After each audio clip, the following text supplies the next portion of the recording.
Welcome back to Vikings Vantage presented by Pepsi. I'm your host, Gabe Henderson, alongside Chris Corso and our guest of the evening. He is from the Purple Insider. He is a beat writer there covering the Vikings. His name is Matthew Coller. Coller, thank you for joining us tonight. Yeah, thanks for having me. How about this? Like an exciting offseason only a couple of days in, huh?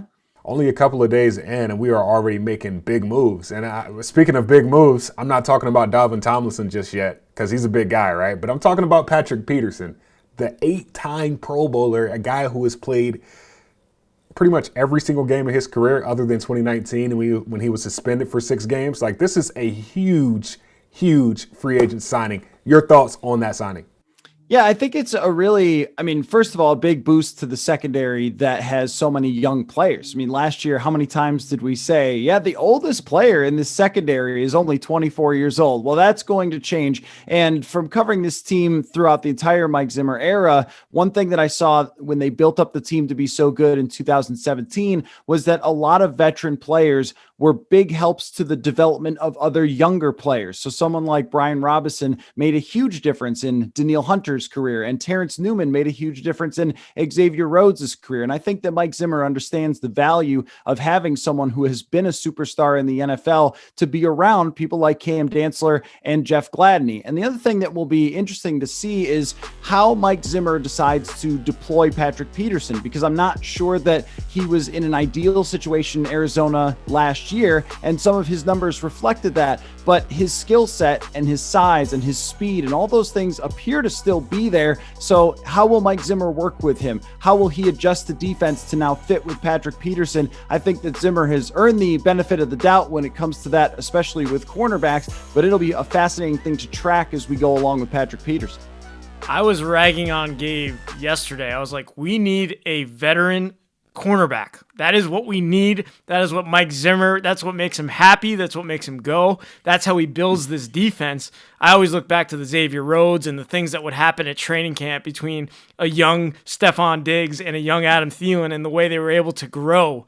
Do you think that impact will be like made on a Justin Jefferson? Those two guys are from LSU. They have a connection. Like, how does this help Justin Jefferson going forward?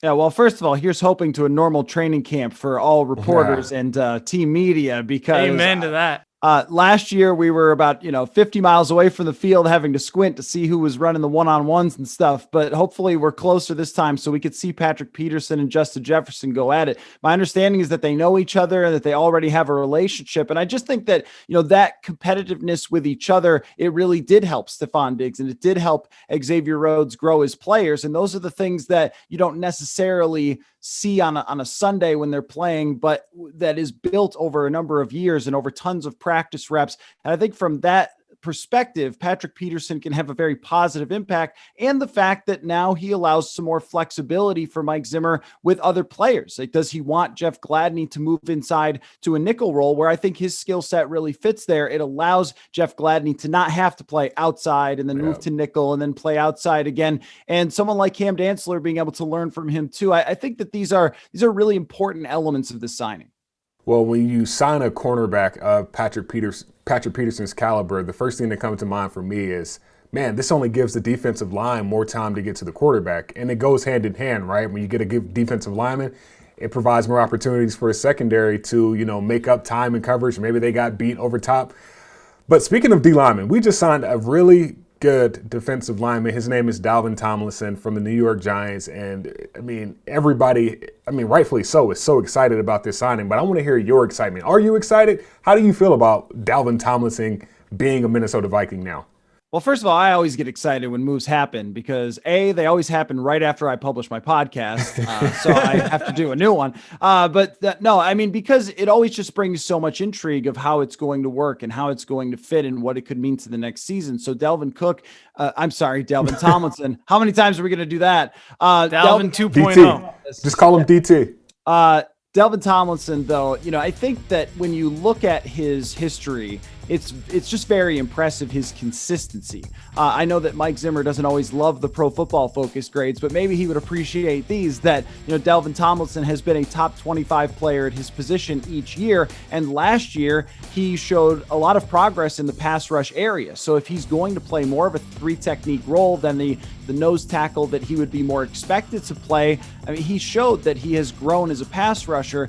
And I think that that's what the Vikings are going to have to hope for, is that continues from where he was from last year. But when you're bringing in someone who is 27 years old, so he's in his prime, and who has been very consistent and who is known as a high motor, high IQ player. I've already heard about 20 times that he was recruited by Harvard. I mean, all those things just fit extremely well, I think, with Mike Zimmer. And, I know that, maybe it's not quite the Williams wall, but if you're talking about, just sort of the domino effect of being able to shut down anyone who wants to run up the middle, they have 2 linebackers who can chase people down to the outsides. And you also can now stop the run probably with the front 4, the front 7, and allow Harrison Smith to be moving around, to play 2 deep safety. So I think that the domino effect of just what that one player does is very valuable for this defense.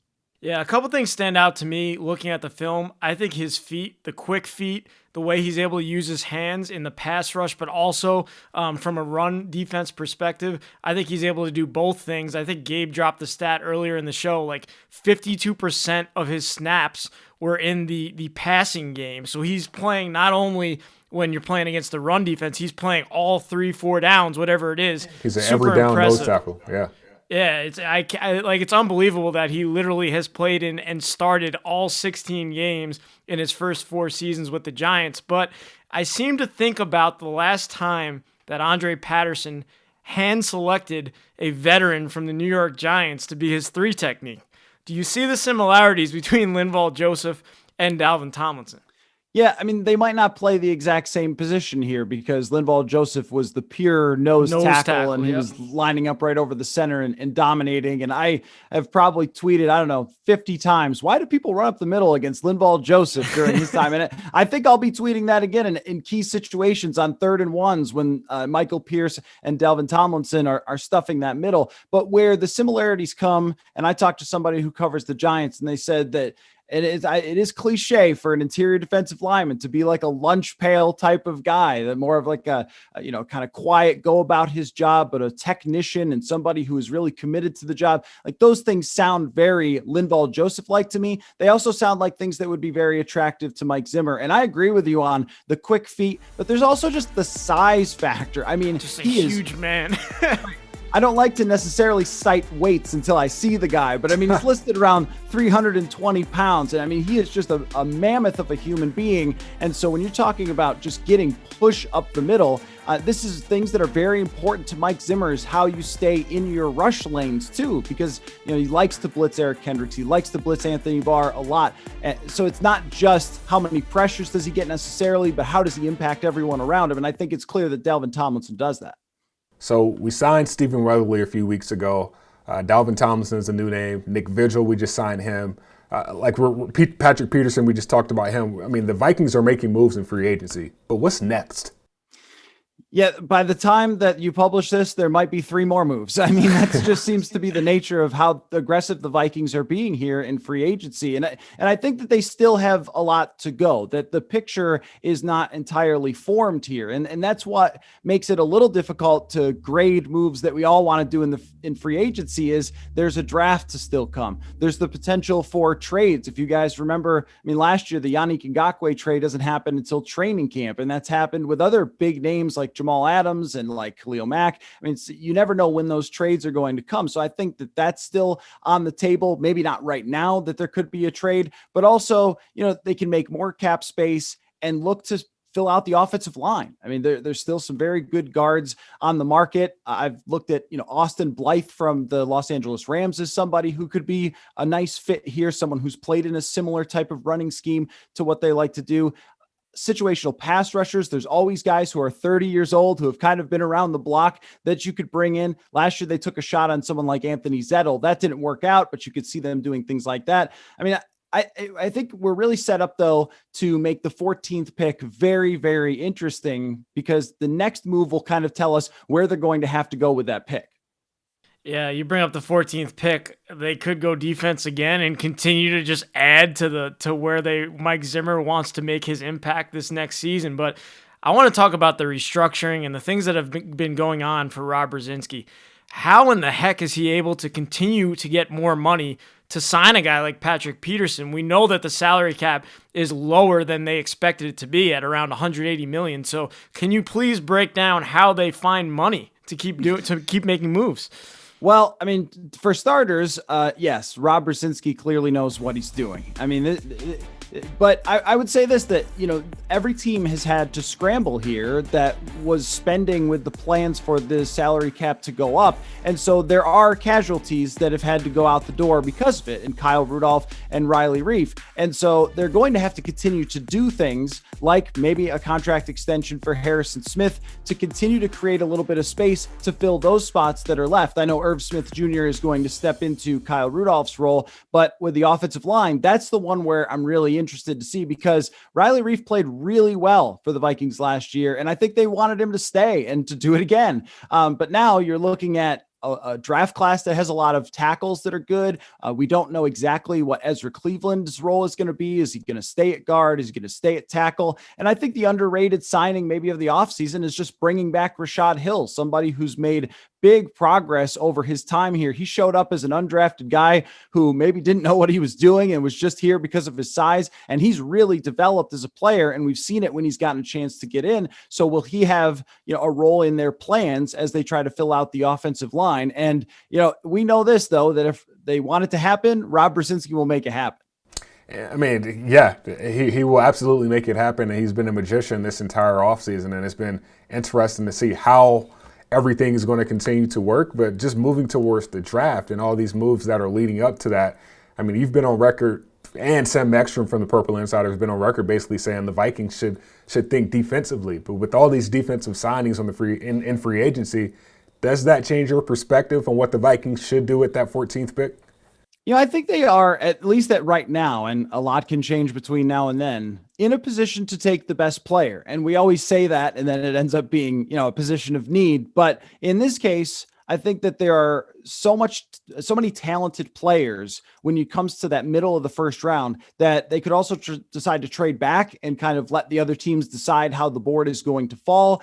There's the possibility that teams behind them really want a quarterback. So if one quarterback falls, you could look at a team like New England or Washington or Chicago calling you up and trying to move back. And it might be just a situation of not necessarily saying, oh, we have to get this position, but who's the best player out there? And I also think that, one thing we haven't talked about that I'm interested if it gets addressed in the draft, and maybe even high, depending on how the board falls, would just be wide receiver. And I know that, they have Adam Thielen and Justin Jefferson, maybe the best tandem in the NFL. But if you're looking at, well, what if one of those guys has to miss a couple of weeks? And in some of the big situations, those guys get double teamed and they get a lot of the focus. So that number 3 receiver spot hasn't been really solidified in recent years. And I wonder if there's a player out there in free agency with a really good wide receiver market, or even in the draft that falls with a lot of great receivers that becomes interesting to them as kind of we go forward here. Coller, you got to drop some names, man. You talk about receivers and you're not dropping any names. I need a couple of names because we can't speculate, but I feel like you have a few names in mind. Okay, well, for sure. I mean, if we're talking about free agents, the guy who's interesting to me is Adam Humphries. And also Danny Amendola, I think, still has a lot in the tank. We saw him last year for the Detroit Lions. Those are guys that are not getting a lot of buzz, but have been slot wide receivers and can still make an impact. And in the draft, Daniel Jeremiah mocked Devontae Smith to the Vikings. And that immediately got me, very, very interested in the possibility of that. Because there's a really high upper echelon of talent at wide receiver in this draft. And if one of the guys falls, it might just be too good to pass up. And not that I think Adam Thielen is falling off anytime soon, but you're also kind of looking down the road a little bit there too. Who's going to pair with Justin Jefferson for the next decade? And the other thing too is this is the Minnesota Vikings. This is the team that had 3 deep. And they've only had 2 deep in recent years. So would they add someone else? I also like, there are a lot of playmakers in this draft too. Someone like Rondale Moore and what his draft value is going to be. We've seen in recent years that some really good wide receivers will drop to the second round, drop even to the third round. That's where Washington got Terry McLaurin. So this team has a lot of draft picks in the third and fourth. They could look there to fill that spot too. When you lose a guy like Kyle Rudolph right in free agency, you don't re-sign him. I feel like that opens the offense up a little bit more with Irv Smith Jr. But if you sign a wide receiver number 3, how does that affect the Clint Kubiak-led offense? Yeah, what's interesting about this offense is that it's run similarly around the league in a lot of different ways. I mean, there is the San Francisco 49ers who run it with Kyle Juszczyk, their fullback, in the game all the time. And there's Sean McVay, who, when he had 3 great wide receivers, he was running 11 personnel with 3 receivers on every single play. So I think that you can mix and match and you can adjust. And Tyler Conklin is a guy who showed us last year that he can play, but I don't think it's quite the same as having Kyle Rudolph and Irv Smith, where Irv Smith is almost your wide receiver 3. So if they bring in somebody else who is very talented, who can get open, who can make plays and make a difference on key downs, I think that all Clint Kubiak has to do is just kind of a lot of the same concepts, except for adjust them to running them out of 11 personnel. That's a great point. So I feel like that only makes this Vikings offense much more explosive. Well, put it this way, I feel like it makes it a more fan-friendly offense, just bombs 50 pass attempts a game, right? Well, I don't think we'll ever see that with Mike Zimmer. But, I think that the way that I would put it, though, is another receiver added to the mix. And then when you look at the efficiency that they had throwing the ball last year and what Justin Jefferson did in the second halves of games. In the first half, I think that he wasn't maybe quite used enough. In the second half, he would explode, especially games that they were behind. I think now that they know everything that Justin Jefferson is capable of, they can start the game by making him the main focus and then play the run off the pass to some extent, because it's felt like they've always wanted to run first and then pass, but with a wide receiver that is really, from what we saw last year, unstoppable. I think that you can change that around. You can tweak the sliders a little bit with Clint Kubiak to make it a little more pass first at times, especially when you get to, 2nd and 10 or something like that. I think there are opportunities there, but it always comes along with the personnel. And the other thing too is, can you pass protect for Kirk Cousins? He was one of the most pressured quarterbacks in the league last year. That has to improve, or they will have to kind of stick to the same philosophy. What's next for this Vikings team? Do you think a playoff run is in store? I know the past couple of every other year, it's been that they make the playoffs. Do you see that being the case heading into this season?